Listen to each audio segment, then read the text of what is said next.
गीत संहिता अध्याय प्रथम तहिरे एपरि भाव लिखा जाए, जो जन दुष्ट मानक मंत्रण चले नहीं अबा पापी मानक मार्ग ठिया हुए नहीं कि निंदक मानक सभारे बसे नहीं, मात्र सदाप्रभु व्यवस्था जार आमोद थाई और जे दिवारात्र तांकर व्यवस्था ध्यान करे से धन्य।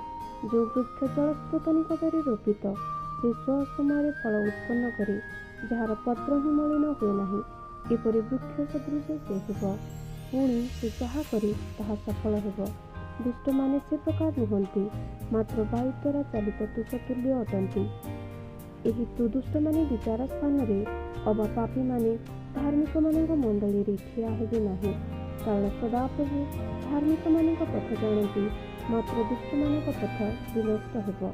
Thank you so much for watching this video. आपण मानक जदि वीडियो भल लागे ताहेले लाइक, कमेंट एंड सब्सक्राइब करिवे।